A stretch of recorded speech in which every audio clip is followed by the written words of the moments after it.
बहुत समय पूर्व जब गुरुकुल शिक्षा की प्रणाली होती थी, तब हर बालक को अपने जीवन के 25 वर्ष गुरुकुल में बिताना पड़ता था।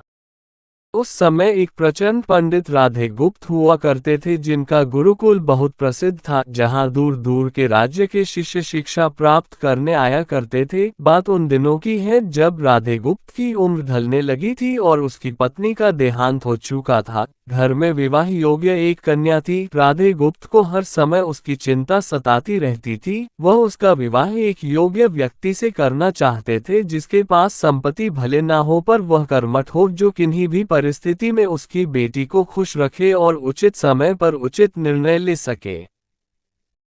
एक दिन उनके मस्तिष्क में एक ख्याल आया और उन्होंने इस परेशानी का हल सोचा कि क्यों ना वो अपने खुद के शिष्यों में से ही योग्य वर की तलाश करे। उनसे बेहतर उनकी बेटी के लिए और क्या हो सकता है। इस कार्य के लिए उन्होंने बुद्धिमान की परीक्षा लेने का निर्णय लिया और सभी शिष्यों को एकत्र किया। राधे गुप्त ने सभी से कहा कि वे एक परीक्षा आयोजित करना चाहते हैं जिसमें सभी की बुद्धिमानी का परिचय होगा। उन्होंने सभी से कहा कि उन्हें अपनी पुत्री के विवाह की चिंता है, जिसके लिए उनके पास पर्याप्त धन नहीं है, इसलिए वे चाहते हैं कि उनके शिष्य विवाह में लगने वाली सभी सामग्री कैसे भी करके एकत्र करें। भले उसके लिए उन्हें चोरी का रास्ता चुनना पड़े, लेकिन उन्हें चोरी करता कोई भी देख ना सके, इसी एक शर्त का पालन। अगले दिन से सभी शिष्य कार्य में जुट गए। रोजाना कोई न कोई तरह तरह की वस्तुएं चुरा कर लाता और राधा गुप्त को दे देता। राधा गुप्त उन्हें एक विशेष स्थान पर रख देते, क्योंकि परीक्षा के बाद यह सभी वस्तुएं उनके मालिक को वापस करना जरूरी था, क्योंकि वे अपने शिष्यों को सही ज्ञान देना चाहते थे। सभी शिष्य अपने अपने दिमाग से कार्य कर रहे थे, लेकिन इनमें से एक चुपचाप गुरुकुल में बैठा हुआ था, जिसका नाम रामास्वामी था। वह राधा गुप्त का सबसे करीबी और होनहार छात्र था। उसे ऐसा बैठे देख राधा गुप्त ने इसका कारण पूछा। तब रामास्वामी ने बताया कि आपने परीक्षा की शर्त के रूप में कहा था कि चोरी करते वक्त इसे कोई ना देख सके। इस प्रकार अगर हम अकेले में भी चोरी करते हैं तब भी हमारी अंतरात्मा उसे देख रही है, हम खुद से उसे नहीं छिपा सकते। इसका अर्थ यही है कि चोरी करना व्यर्थ है। उसकी यह बात सुन राधागुप्त के चेहरे पर खुशी छा जाती है। वे उसी वक्त सभी को एकत्र करते हैं और पूछते हैं कि आप सब ने जो चोरी की, क्या उसे किसी ने देखा? सभी कहते हैं नहीं। तब राधागुप्त कहते हैं कि क्या आप अपने अंतर्मन से भी इस चोरी को छिपा सके?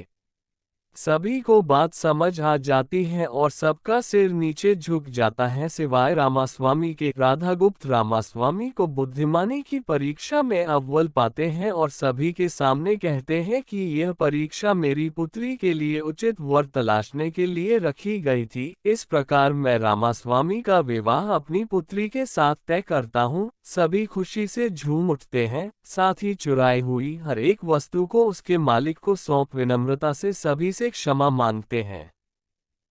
बुद्धिमानी की परीक्षा से यही शिक्षा मिलती है कि कोई भी कार्य अंतर्मन से छिपा नहीं रहता और अंतर्मन ही मनुष्य को सही राह दिखाता है। इसलिए मनुष्य को किसी भी कार्य के सही गलत के लिए अपने मन को टटोलना सबसे जरूरी है।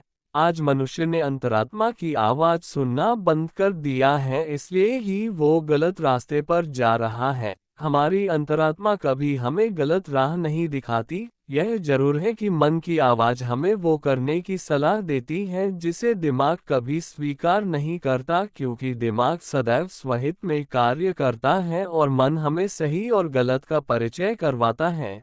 यह सही गलत का परिचय ही हमें सदैव बुराई से दूर रखता है। किसी भी कार्य के पहले हमें मन की आवाज जरूर सुनना चाहिए। इस परीक्षा के जरिए राधा गुप्त ने अपनी पुत्री के लिए एक उचित वर भी तलाश लिया और शिष्यों को जीवन का अमूल्य ज्ञान दिया। आज के वक्त में कोई भी शिक्षक एवं शिक्षण पद्धति मनुष्य को धन कमाने तक का ही ज्ञान देते हैं। एक बालक का सर्वांगीण विकास कहीं ना कहीं लुप्त हो चुका है। आज का मनुष्य केवल बड़े होकर एक धनवान व्यक्ति बनने का ही ज्ञान विद्यालयों में लेता है। उस बालक को सही गलत का बोध कराने का दायित्व कोई भी नहीं लेता, क्योंकि उनके माता पिता भी आज के दौर में बस पैसा कमाने में लगे रहते हैं और शिक्षक भी केवल किताबी ज्ञान देकर अपने दायित्व से मुख मोड़ लेता है। ऐसे में यह छोटी छोटी कहानियां व्यक्ति को सही गलत सिखाने में अहम भूमिका भूमिका निभाती हैं, लेकिन आजकल इसके लिए भी वक्त मिलना मुश्किल है। यह एक गंभीर समस्या है जिसके फलस्वरूप आज के बच्चे आसानी से गलत राह पर चलने लगते हैं और उन्हें इसका भान तब होता है जब वे पूरी तरह ग्रस्त हो जाते हैं। अतः जरूरी है कि हम सभी आज की पीढ़ी को ज्ञानवर्धक बातें भी सिखाएं। अगर आपको ये कहानी अच्छा ही हो तो चैनल को सब्सक्राइब करें।